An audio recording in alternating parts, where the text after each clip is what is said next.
June 24, 2024 Uttar Pradesh Kanpur காலையில நேரம். உத்தரப்பிரதேஷ்ல கான்பூர் பாத்தீங்கன்னா ஒரு பெரிய நகரம். இங்க நிறைய இண்டஸ்ட்ரீஸ் இருக்கு, டெக்ஸ்டைல் பிசினஸ் போயிட்டு இருக்கு, ட்ரேட்லாம் நடந்துகிட்டு இருக்கு. இது பணக்காரங்க வாழக்கூடிய ஒரு நகரம் அப்படின்னு சொல்லலாம். இங்க இருக்கக்கூடிய கிரீன் பார்க் ஸ்டேடியம்க்கு பக்கத்துல பாத்தீங்கன்னா ஒரு பிரீமியம் ஜிம் ஒன்னு இருக்கு. இந்த ஜிம்முக்கு காலையில 9 மணிக்கு ஒரு பொண்ணு என்டர் ஆகுறாங்க. அது இந்த சிசிடிவி ஃபுட்டேஜ்ல ரொம்ப கிளியரா இருக்கு. அந்த பொண்ணு ஜிம்முக்கு யூஸ் பண்ணக்கூடிய ஒரு ட்ராக் பேண்ட் இந்த மாதிரியான ஒரு ட்ரெஸ்ல உள்ள வராங்க. அந்த பொண்ணு வழக்கமா அவங்க ஜிம்முக்கு வர மாதிரி போட்டிருக்கக்கூடிய ஒரு ஜிம் ட்ரெஸ் போட்டு உள்ள வராங்க. அங்க இருக்கவங்களுக்கு எல்லாம் ஹாய் சொல்றாங்க. அவங்களோட முகத்துல கவலை அப்படின்ற மாதிரி எதுவுமே இல்ல, எல்லாமே ரொம்ப நார்மலா தான் இருக்கு. இவங்களுடைய பேரு ஏக்தா குப்தா. இவங்களுக்கு 32 வயசு ஆகுது. இவங்க சிவில் லைன்ஸ் ஏரியாவில் வாழ்ந்துட்டு இருக்காங்க. இவங்க ஒரு ஹோம் மேக்கர். இவங்க ஹஸ்பண்டோடைய பேர் பாத்தீங்கன்னா ராகுல் குப்தா. இவங்க அந்த கான்பூர்ல ஒரு பெரிய ஸ்டாக் ட்ரேடரா இருக்காரு. இவங்க 2 பேருக்கும் 2010ல மேரேஜ் ஆயிருக்கு. 2 குழந்தைங்க இருக்கு. எல்லாமே நல்லா தான் போயிட்டு இருக்கு. ஏக்தாவுக்கும் நம்ம வீட்டிலேயே இருக்கோம், நமக்கு உடம்புக்கு ஆக்டிவா இருக்க மாதிரி எதனாச்சும் ஒன்று பண்ணணும் அப்படின்னு சொல்லி யோசிச்சுதான் இந்த ஜிம்முக்கு போக ஆரம்பிச்சாங்க. ஒரு நாள் கூட மிஸ் பண்ண மாட்டாங்களாம். எல்லா நாளுமே பெர்ஃபெக்ட்டா ஜிம் போகக்கூடிய ஒரு நபர் தான் ஏக்தா குப்தா. ஆனா அந்த ஜூன் 24ஆம் தேதி, அதாவது நீங்க பார்த்த அந்த சிசிடிவி ஃபுட்டேஜ்ல இருந்த அந்த நாளுக்கு முன்னாடி ஒரு 20 நாளா ஏக்தா குப்தா ஜிம் பக்கமே வரல. ஏன் அவங்க அந்த ஜிம் பக்கமே வரல, ரெகுலரா இருந்தவங்க எதனால சடனா ஒரு 20 நாள் ஆப்சென்ட் ஆகணும் அப்படின்றது யாருக்குமே தெரியாது. சரி, அதை விடுங்க. ஜிம்ல இருக்கிற மாதிரி ஏக்தா குப்தாவை பார்த்த அந்த ஃபுட்டேஜ் தான் கடைசியா எல்லாருமே ஏக்தா குப்தாவை பார்த்தது. அதுக்கப்புறம் யாருமே பாத்தீங்கன்னா அவங்கள பார்க்கல. அன்னைக்கு ஜிம்முக்கு ஏக்தா மறுபடியும் அவங்களோட வீட்டுக்கு போவே இல்லை. ஏக்தா குப்தாவுக்கு என்னாச்சு, இதுக்கு பின்னாடி ஒரு பெரிய குற்றம் நடந்திருக்கு. அது என்ன அப்படிங்கறதையும் பார்க்க போறோம். நம்மளோட சேனல்ல கிரைம் ஹாரர் மிஸ்ட்ரி அப்படின்னு எக்கச்சக்கமான வீடியோஸ் பார்த்துக்கிட்டு இருக்கோம். இந்த வீடியோஸ்லாம் உங்களுக்கு பிடிச்சிருந்தது அப்படின்னு சொன்னா மறக்காம லைக் பண்ணுங்க. நம்மளோட சேனலுக்கு சப்போர்ட் பண்ணி சப்ஸ்கிரைப் பண்ணுங்க. ஹலோ ஃப்ரெண்ட்ஸ், நான் உங்க சாமி. Welcome to this part.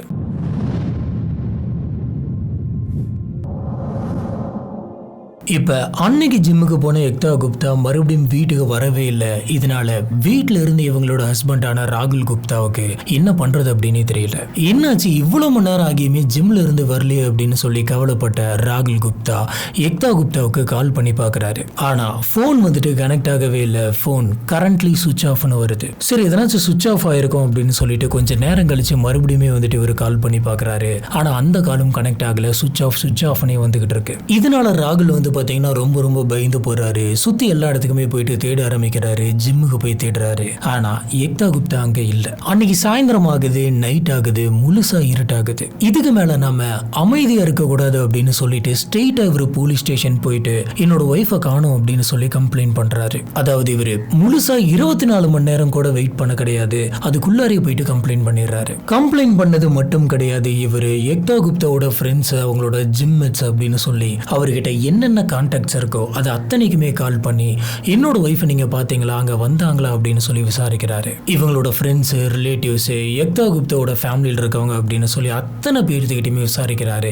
ஆனா யாருக்கிட்ட இருந்தும் எந்த ஒரு பதிலும் வரல. போலீஸ் ஆபீசர்ஸ் கம்ப்ளைண்ட் வாங்கும் போது ராகுல் கிட்ட என்ன நடந்தது அப்படிங்கறத டீட்டெயிலா கேட்டுக்கிறாங்க. இப்போ ஆபீசர்ஸ் உங்களுக்கு யார் மேலாச்சு சந்தேகம் இருக்கா அப்படின்னு சொல்லி ராகுல் கிட்ட கேட்டப்ப ராகுல் ஒரே ஒரு பேரை மட்டும் தான் சொன்னாரு, விமல் சோனி. அதாவது தன்னோட ஒய்ஃப் ஏக்தா குப்தா போயிட்டு இருக்கக்கூடிய அந்த ஜிம்மோடைய ஜிம் ட்ரெயினரோட பேர். இப்படி ஹஸ்பண்ட் கிட்ட இருந்தே ஒரு நபர் மேல சந்தேகமா இருக்கு அப்படின்னு சொன்னதுக்கு அப்புறம் உடனடியா போயிட்டு நம்ம அவரை விசாரிக்கணும் அப்படின்னு சொல்லிட்டு போலீஸ் ஆபீசர்ஸ் அத்தனை பேருமே ஜிம்முக்கு போறாங்க. ஜிம்முக்கு போய் பார்த்தப்ப ஜிம்ல விமலை காணும். விமல் எங்க அப்படின்ற மாதிரி விமலை பத்தி ஜிம்ல போயிட்டு விசாரிக்கிறாங்க. ஆனா அங்க இருக்கிற யாருக்குமே இப்ப விமல் எங்க அப்படின்றது தெரியல. சரி, விமலோட அட்ரஸ் சொல்லுங்க அப்படின்னு சொல்லி விமலோடைய அட்ரஸ் அப்புறம் கான்டாக்ட் டீடைல்ஸ் எல்லாத்தையுமே வாங்கிக்கிறாங்க. வாங்கிட்டு போலீஸ் ஆபீசர் ஸ்ட்ரெயிட்டா விமலுடைய வீட்டுக்கு போறாங்க. போய் பார்த்தா விமல் அவரோட வீட்லயுமே இல்ல. ஜிம்லயும் இல்ல, வீட்லயும் இல்ல. என்ன பண்றாருன்னு தெரியல அப்படின்னு சொல்லி யோசிச்சுட்டு உடனடியாக அவருக்கு கால் பண்ணி பாக்குறாங்க. அவரோட காலுமே கனெக்ட் ஆக கிடையாது. அவரோட கால் சுவிட்ச் ஆஃப்னு வருது. இப்போ போலீஸ்க்கு என்ன சந்தேகம் வருது அப்படின்னு பாத்தீங்கன்னா ஒரே நேரத்துல 2 பேர்த்தையுமே காணும். விமலையும் காணும், ஏக்தா குப்தாவையும் காணும். ஒருவேளை ஜிம் ட்ரெயினர் இவங்களை கடத்தி இருப்பானா, இல்லைன்னா இவங்க 2 பேருமே அஃபேர்ல இருந்து எங்கேயாச்சும் கிளம்பி இருப்பாங்களா அப்படின்ற மாதிரி பல கோணங்கள்ல போலீஸ் ஆபீசர்ஸ்க்கு சந்தேகம் வருது. போலீஸ் ஆஃபீஸர்ஸ் அவங்களால முடிஞ்ச வரைக்கும் எல்லா விதத்திலையுமே எல்லாத்திலையுமே போயிட்டு விசாரிக்க ஆரம்பிக்கிறாங்க. பல இடங்களுக்கு போயிட்டு தேட ஆரம்பிக்கிறாங்க. ராகுல் குப்தாவுக்கு ரொம்பவே பயமா இருந்திருக்கு, என்ன பண்றது அப்படின்னே தெரியல.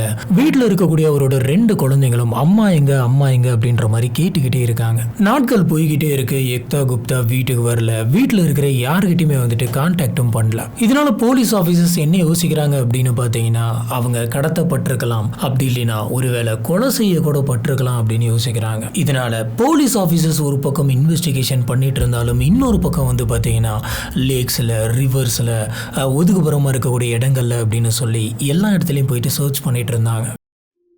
ஒருவேளை எங்கேயாச்சும் சடலம் கிடைக்குமோ அப்படின்ற சந்தேகமே இவங்களுக்கு இருந்தது. அதனால மோப்பனாயை கூட்டிட்டு காடு காடா சுத்தினாங்க. இப்படியே நாட்கள் வந்து பாத்தீங்கன்னா போய்கிட்டே இருந்தது. 120 நாள் கடந்துருச்சு, 4 மாசத்தை கடந்துருச்சு. ஆனா ஏக்தா குப்தாவுக்கு என்னாச்சு அப்படிங்கிறது இது வரைக்கும் யாருக்கும் தெரியாது. இது ஒரு மிஸ்ஸிங் பர்சன் கம்ப்ளைண்டா மட்டுமே இருக்கு. போலீஸ் ஆபீசர்ஸ்க்கு இது ஒரு பெரிய பிரஸ்டீஜ் ப்ராப்ளமா இருக்கு. இந்த விமல் அப்படின்றவன் எப்படி நம்ம கிட்ட இருந்து தப்பிக்க முடியும் அப்படின்னு சொல்லி அவனுக்காகவே ஒரு ஸ்பெஷல் டீம் ஒன்று அரேஞ்ச் பண்றாங்க. விமலுடைய அத்தனை டிஜிட்டல் ஃபுட் பிரிண்ட்ஸுமே வந்துட்டு நம்ம தேடணும் அப்படின்னு முடிவு எடுக்கிறாங்க. அவனோட லாஸ்ட் சிக்னல்ஸ்ல ஆரம்பிச்சு எல்லாத்தையுமே கம்ப்ளீட்டா ட்ராக் பண்றாங்க. அவனுடைய phone tower records, bank transaction records, அப்புறம் குடும்பத்தில் இருக்கவங்க எங்கெங்க இருக்காங்க, அது மூலியமா எதனாச்சும் கனெக்ஷன் இருக்கா அப்படின்ற எல்லா கோணத்திலுமே விசாரிச்சாங்க. இந்த சமயம் தான் போலீஸ் ஆபீசர்ஸ்க்கு ஒரு சின்ன க்ளூ ஒன்று கிடைக்குது. அது என்னன்னா, கான்பூர்ல இருந்து ஒரு 200 கிலோமீட்டர் தள்ளி மஹோபா அப்படின்ற ஒரு இடம் இருக்கு. அங்க விமலுடைய சிஸ்டர் இன்லாவான கல்பனா அப்படின்றவங்க இருக்காங்க. போலீஸ் ஆபீசர்ஸ் கண்டிப்பா அந்த இடத்துல இருக்கிறதுக்கான வாய்ப்பு இருக்கு அப்படின்னு சொல்லி யோசிச்சுட்டு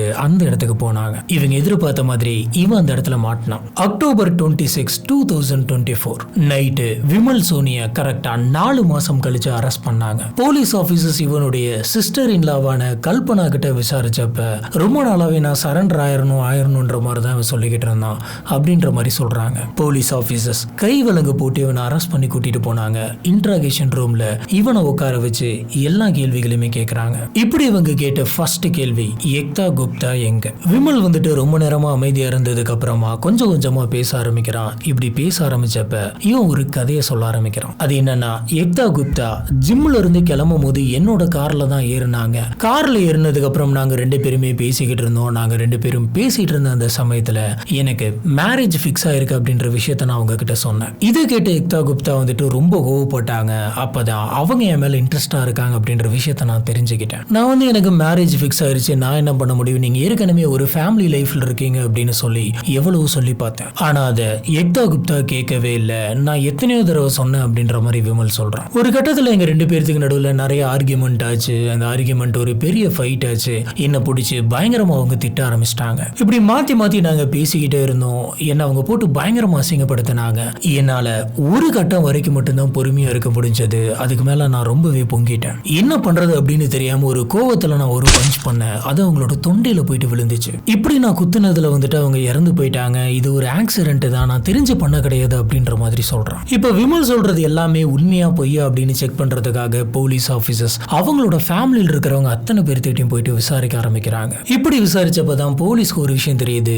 விமலுக்கு ஏற்கனவே என்கேஜ்மெண்ட் ஃபிக்ஸ் ஆயிருக்கு. ஆனா அது கேன்சலும் ஆயிருக்கு. இது எப்ப நடந்திருக்கு அப்படின்னு பாத்தீங்கன்னா 1 வருஷத்துக்கு முன்னாடியே நடந்திருக்கு. பொண்ணு வீட்டு சைட்ல சில விஷயங்கள் பிடிக்கல அப்படின்றதுனால பொண்ணு வீட்டு சைட்ல இருக்கவங்களே இந்த என்கேஜ்மெண்ட்டை வந்துட்டு ஸ்டாப் பண்ணிருக்காங்க. நான் முன்னாடியே சொன்ன மாதிரி இது எல்லாமே 1 வருஷத்துக்கு முன்னாடியே முடிஞ்சிருச்சு. இந்த சமயத்துல அவனுக்கு எந்த விதமான மேரேஜுமே ஃபிக்ஸ் ஆக கிடையாது. ஃபியான்சின்னு சொல்லி யாருமே இல்லை. அப்படின்னா இன்வெஸ்டிகேஷன் ரூம்ல விமல் சொன்னது பொய்.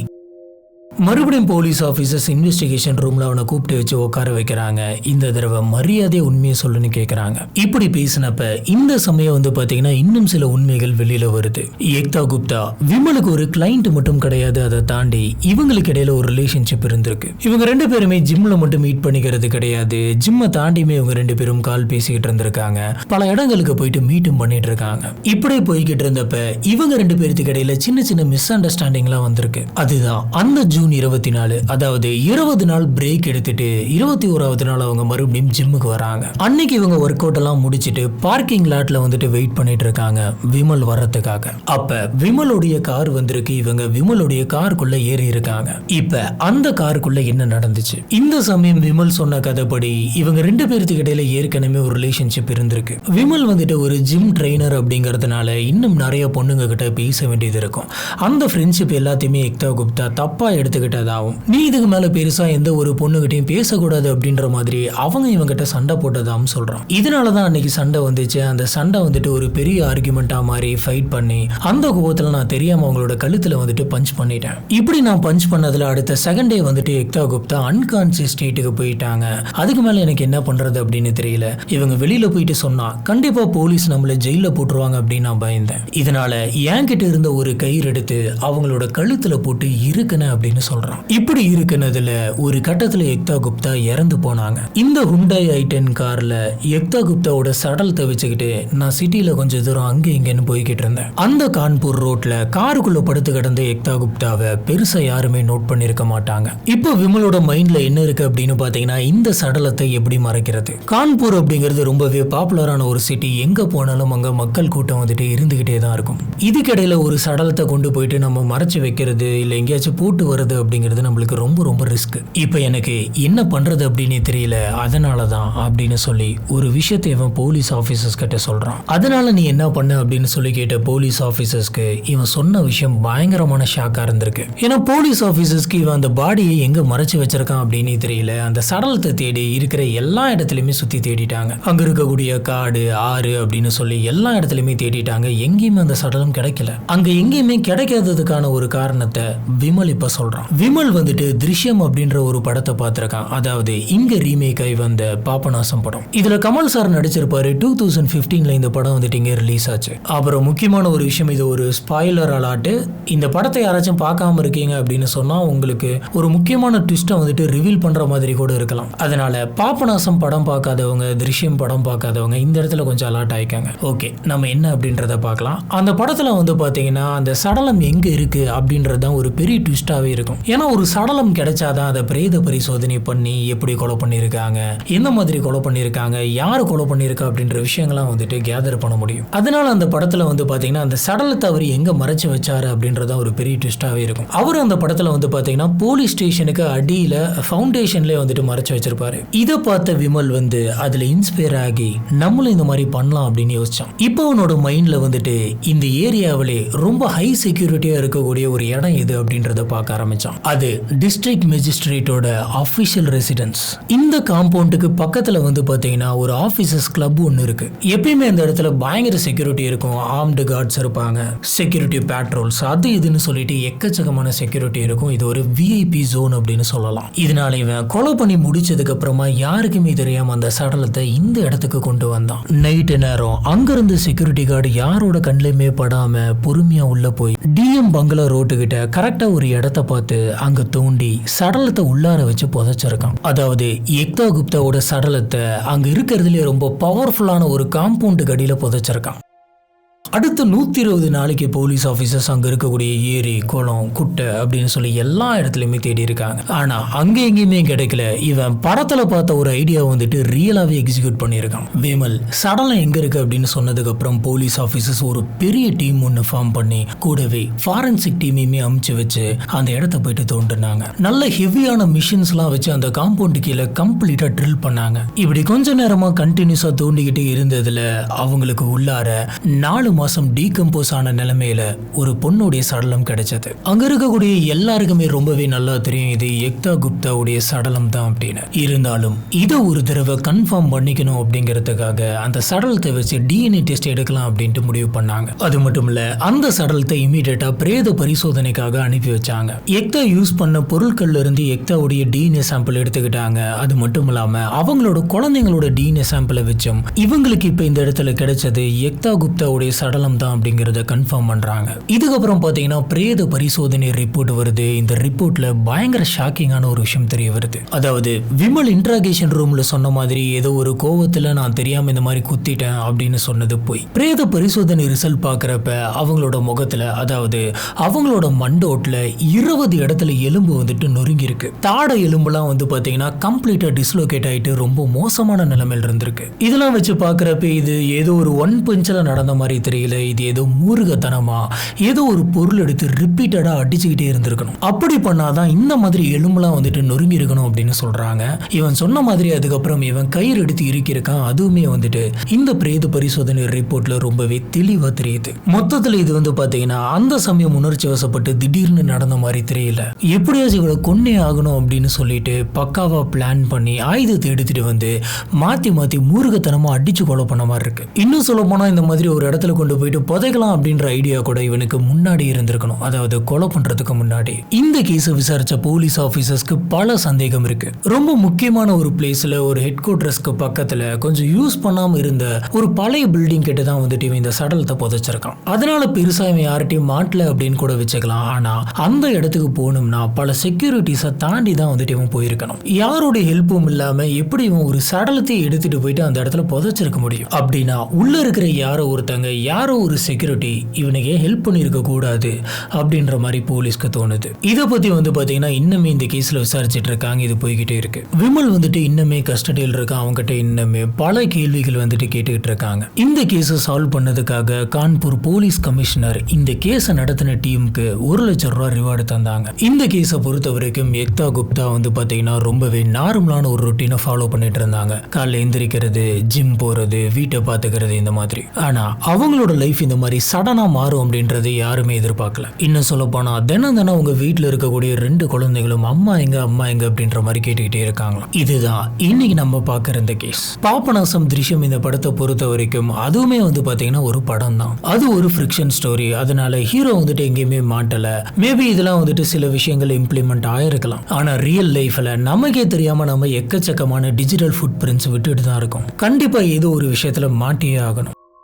அதுலயும் இவங்களோட ஹஸ்பண்ட் வந்துட்டு போலீஸ் ஸ்டேஷன் போயிட்டு மிஸ்ஸிங் பர்சன் கம்ப்ளைண்ட் கொடுக்கும் போதே எனக்கு இந்த நபர் மேலதான் சந்தேகமா இருக்குங்கிறத ஓப்பனா சொல்லிட்டாரு. அவங்க கூப்பிட்டு என்ன நடந்துச்சு அப்படிங்கறத விசாரிச்சதுக்கே எல்லாம் உண்மையுமே வெளியில வந்துருச்சு. அதனால இந்த மாதிரி படத்தை பார்த்து இன்ஸ்பயர் ஆயிட்டு நம்ம இந்த மாதிரி ஒரு விஷயத்த பண்ணலாம் அப்படின்னு நினைக்கிறவங்களுக்கு எல்லாம் ரியாலிட்டியில வந்துட்டு ஒரு பெரிய ஏமாற்றமும் ஜெயிலும் தான் வந்துட்டு ரெடியா இருக்கும். இதுதான் இன்னைக்கு நம்ம பார்க்கிற இந்த கேஸ். இந்த கேஸை பத்தி உங்களுக்கு என்ன தோணுது அப்படிங்கறத கீழே இருக்கக்கூடிய கமெண்ட் பாக்ஸ்ல மறக்காம ஸ்பாட் பண்ணுங்க. இதை நம்ம கமெண்ட் செக்ஷன்ல வச்சு டிஸ்கஸ் பண்ணோம். நம்மளோட வீடியோஸ் எல்லாம் உங்களுக்கு பிடிச்சிருந்தது அப்படின்னு சொன்னா மறக்காம லைக் பண்ணுங்க. நம்மளோட சேனலுக்கு சப்போர்ட் பண்ணி சப்ஸ்கிரைப் பண்ணுங்க.